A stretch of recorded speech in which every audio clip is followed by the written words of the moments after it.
conversation, family tales, and where you're going.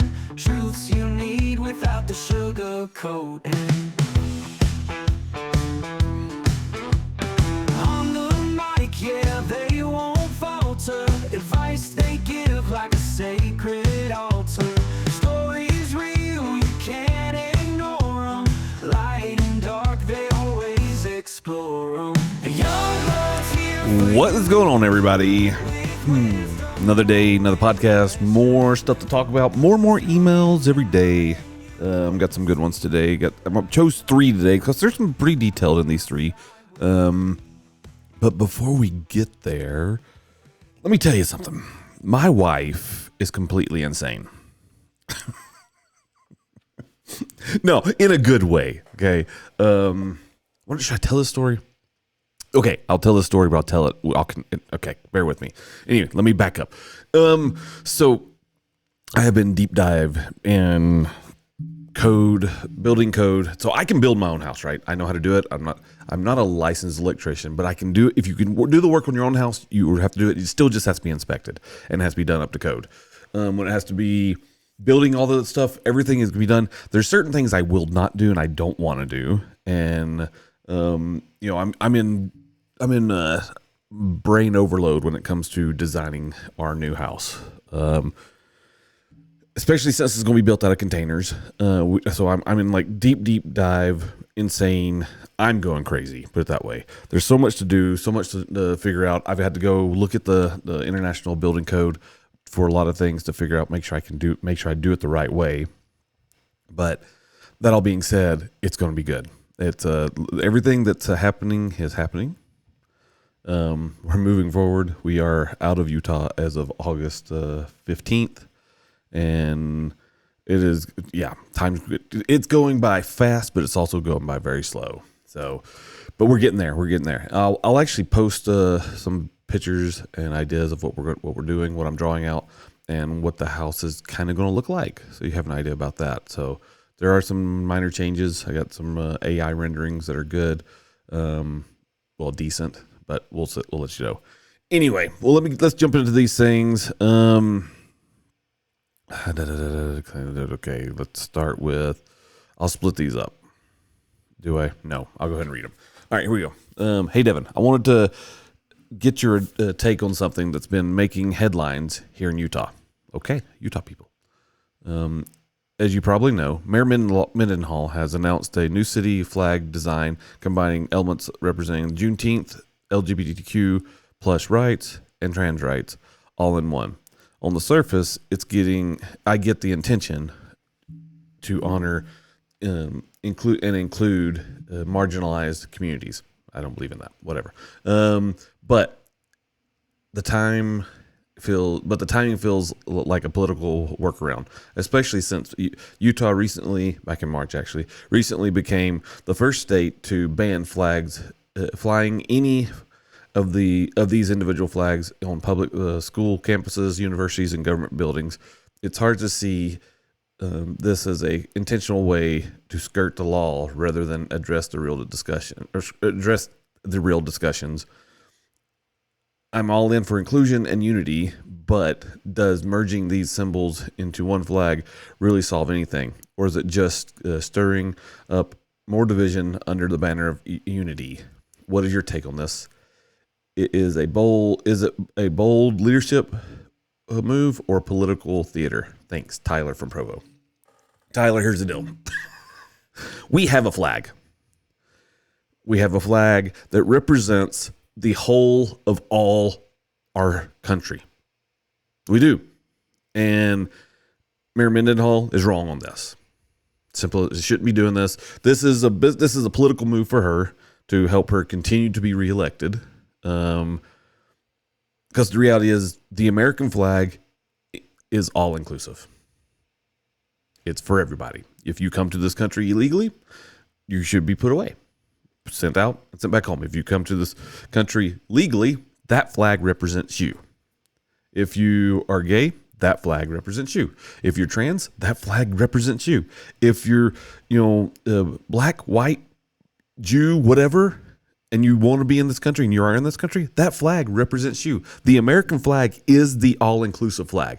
We don't need any new flags. We don't need any of this other stuff because honestly, no one cares when it comes, especially when it comes to the LGBTQ and the trans stuff. No one cares. You be you, okay? Don't force it down people's throats. Don't say that you have to raise this flag to say, I'm including you, because we have a flag that includes you. It's called the American flag. Now, that being said, whatever you do behind closed doors, as long as it's not hurting children, women, or goes against anything that people are doing that's like that they don't want to do, it's your deal. I don't need a flag to fly that says I'm straight. I don't need a flag that represents me as a redhead or used to be redhead. I don't need a flag or anything like that because I have the American flag.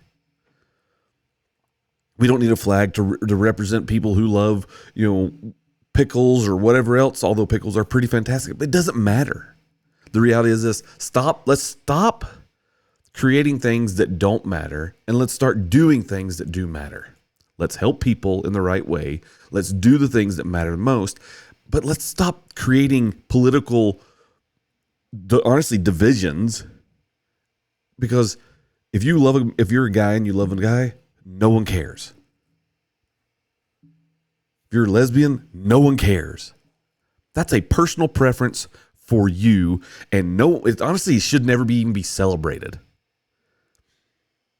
We don't celebrate. I take it back. I do celebrate my anniversaries with my wife, so I guess that's a celebration of us being straight. But that's between us two and our close friends if we want to involve them. Simple as that. If we had a little party about it. But it's not something we need to go around and throw it around and push around and say, look, I am marginalized. You're not marginalized. What makes you marginalized is the fact that you think you're marginalized. And so you want to, because it's kind of like this big move that I've noticed lately of people who want to be, say that they have autism. And they want to be part of that whole, let me have this, let me do this, prove me that I can be diagnosed with some, problem. So then that'll help me justify my actions. Just be a person. Seriously, people have autism. They don't want you to say, oh, you have autism, I should cater to you. They just want to be treated normal. People who have Down syndrome, they just want to be treated normal. Simple as that. So let's stop marginalizing people. Let's stop marginalizing ourselves and do the right thing. So Mayor Mendenhall, you're an idiot. Seriously. Fly the American flag. Stop trying to skirt the law just so you can feel like that you can get votes from a certain demographic. Because that certain demographic, if they don't follow and believe in our country, why are they even here? I can tell you why they're here, because they can do the things that they want to do, because this is the greatest country in the world. Plain and simple. So let's stop pandering to people and just do the right thing. Hope that answered your question, Tyler. Anyway, all right. Let's move on. What do we got here? Hey, Devin. Okay, I love my wife. I hope you do. She's amazing, but there's this one thing she does that absolutely drives me up the wall. She starts cleaning the house at 10:30 at night, like deep cleaning, vacuuming, reorganizing the pantry, wiping down cabinets, all while I'm brushing my teeth and getting ready for bed. I'll be halfway to sleep and suddenly hear drawers slamming and the smell of bleach creeping into the door. And if I dare ask, can this wait until tomorrow? I get the death stare. Why do people do this? Am I alone here? Is this some sort of stress response, or is this just married life? Thanks for letting me vent. Eli from Boise. Eli, if you're getting the death stare, that's because you're not doing enough. The reason she's doing it at 10:30 is because it was not done during the day. Now, that could be partially her fault, and that can be partially your fault. I tell my kids, I tell my, all our friends, I've said this million times over and over and over. It only takes about 15 minutes to clean a house. Now, the first time, if you haven't cleaned your house in a while, it may take a little bit longer, and a super deep clean may take longer, obviously. But if you do it in spurts, it does not take that long. So your wife is cleaning the house at 10:30 at night because it was not done during the times that you want to. So whatever you're watching, honestly, most likely you're streaming stuff. You're not watching live stuff. If it's a football game, whatever, I can understand that. I don't watch football. I don't really like football. But the reality is this: if you are there and you're not helping your wife and you're not putting in your part and she's doing it all, you're getting death stare because you are being lazy. You're not being a great husband, because a great husband will not even wait to see what needs to be done and will not see what needs to be done. He'll just do. I'm going to brag on myself here for a second. I try not to let my wife do the dishes because, one, she likes having nice fingernails and water tends to make them soft. So if she's doing all the dishes and all that stuff, she does that. I don't let my wife sweep and mop the floor. That's my job. I enjoy vacuuming. I'm weird. I love it. I love vacuuming. Vacuuming's like the greatest thing that ever was invented. And no, it's not really, but no. So, the thing is though, if you did more, and you may be doing some, are you doing enough? If you lighten her load, then instead of at 10:30 at night, she's cleaning, at 10:30 at night, there'll be other actions happening. I'm just stating a fact here. So if you would like to have a little bit more action and less death stares, help out some more. Do the things that your wife needs to be done. Find out a list. Say, hey, I want to start helping more. This is simple. Go to her and say, hey, I need to start helping more. I realize that I've not been doing my job right. That's an I'm sorry in a way without saying I'm sorry, but it's acknowledging that you should help out more. Say, what are some things that you would like done during the day, or that I can help out each week that need to be done for the deep cleaning that you like done, and I would like to take those on and do it. And then just do it. If she says, no, I'll just handle it myself, then what you just start doing things. Unload the dishes. Take out the trash. Do the sweeping. Do the mopping. Do something. Seriously, make the bed in the mornings. If you're not there and she's still in bed, if you leave out early for work, do something. Because the reality is, if you're not helping out in the house and you're not doing your part, because yes, there is your part. You live in that home too. I get it. And if she's a stay-at-home mom, sure, you could say, some people would say that is her responsibility to take care of the house because you're out working. But how would you make how would it make you feel if if she was out working and then you come and she comes home and you're like, oh well, now I'm going to clean.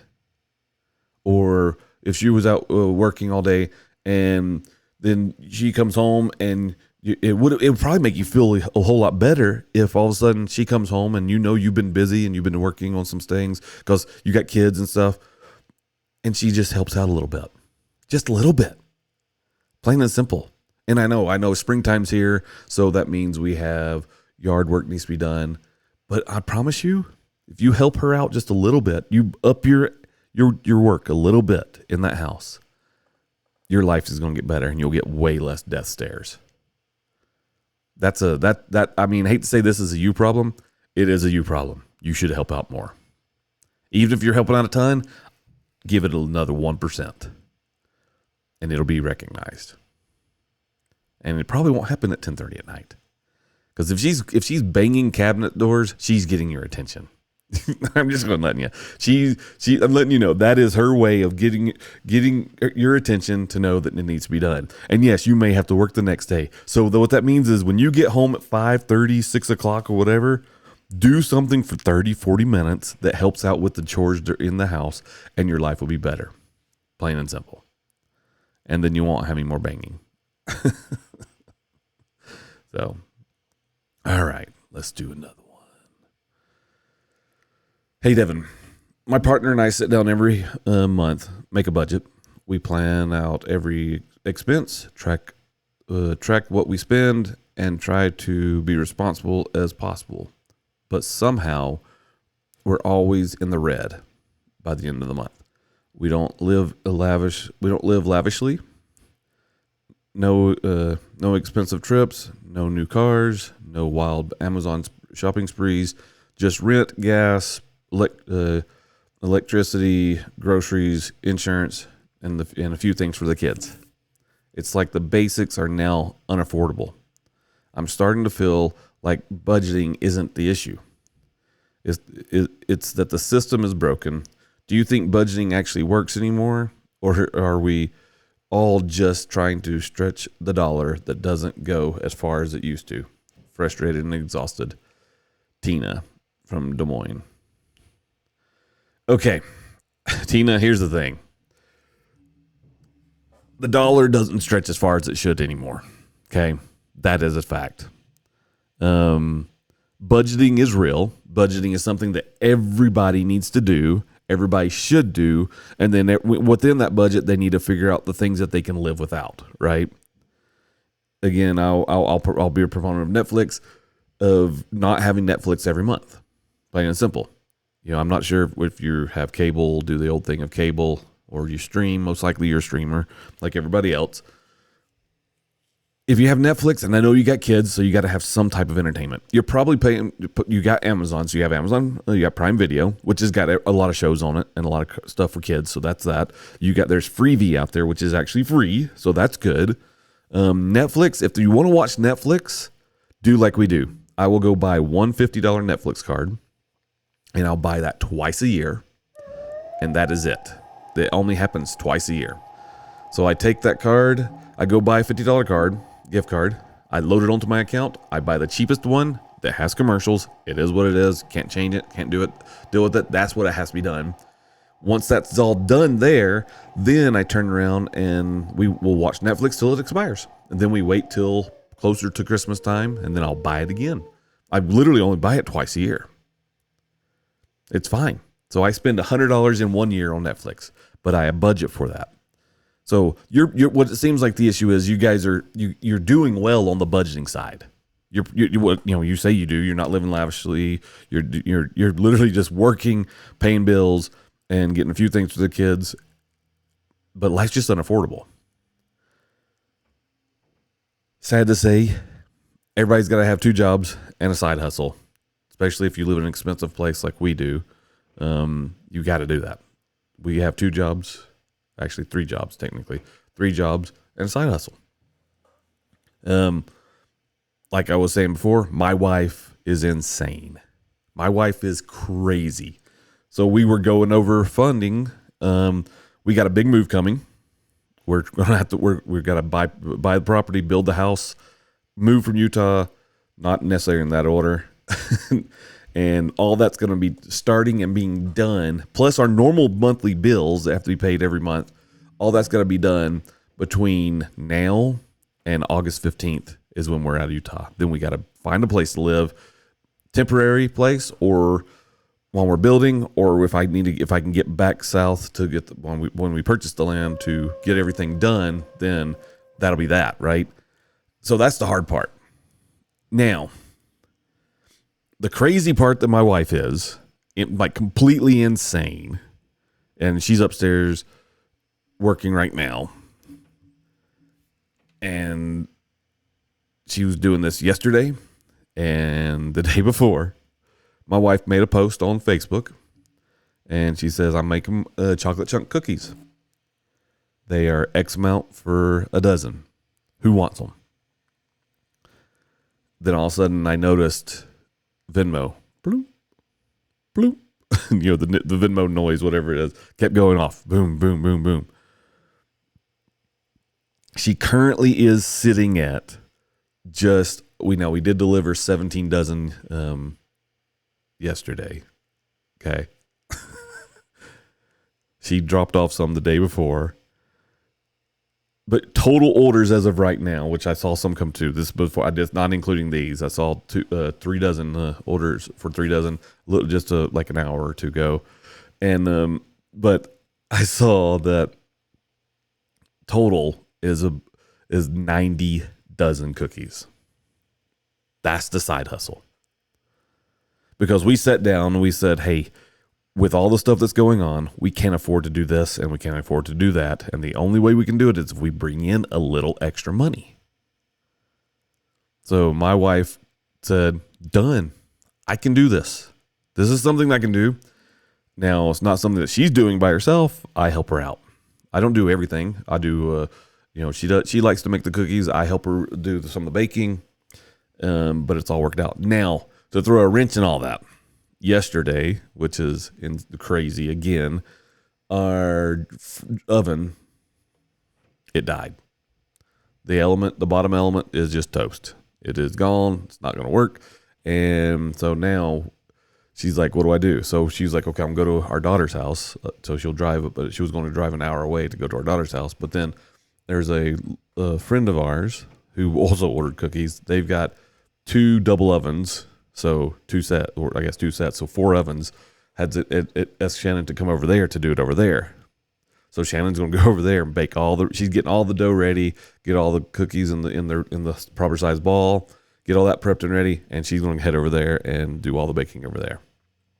So crazy. It may sound insane. Like she's at 90, probably over almost 100 dozen at this point because orders keep coming in. You got to do something like that. You got to find some type of side hustle and figure out what you can do that people will purchase or something you can do that people will pay you, because $1 will only go so far. We have to be able to, if you can lower your expenses, if you've lowered your expenses as far as it possibly can go. I mean, to help with our expenses, and this is the life hack of all life hacks. If you want cheaper groceries, go get a part-time job at a grocery store working 10 to 20 hours extra a week. If you can fit that in, and you'll get a 10 to 20% off your groceries.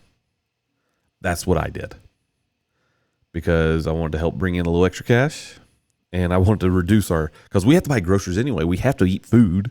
We live in a townhome, so we can't we can't have a garden, so I can't grow my own food, which is that's another thing that you could do. I don't know where you live in Des Moines, but you can actually grow a garden and cut down on your expenses. Any little thing like that helps, right? That's what we're moving towards. We're moving towards growing our own garden, raising our own chickens, raising our own, possibly raising our own beef. If not, I'll get it from my cousin. And then in the end, we're going to just be self-sustaining. Honestly, I'm not even going to have I'm going to have my own power supply. I'm not paying a power company. I'm going to have my own water supply. I'm not buying water from the county. And, honestly, we can actually, there's a way you can even have your own natural gas. It works. So it's just methane, but there's ways you can do it. There's a million ways that if a person wanted to be total self-sustaining, they can do it. The only thing that would tie us to a grid once we build our house will be the internet, and that's most likely going to be Starlink. We'll probably use Starlink for our internet service. So anyway, there's that. But yeah, if there's a lot of things that you can do. Just figure out, the biggest thing is reduce your expenses.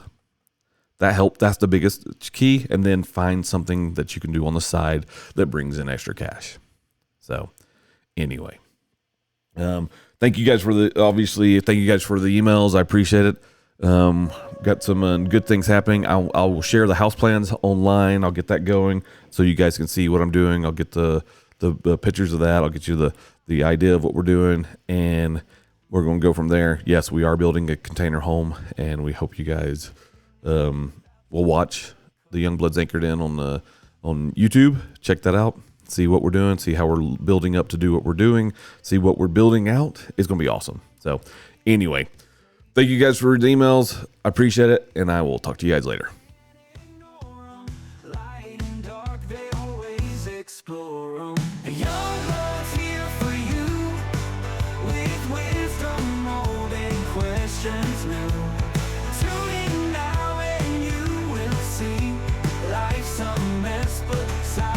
Side, we're free.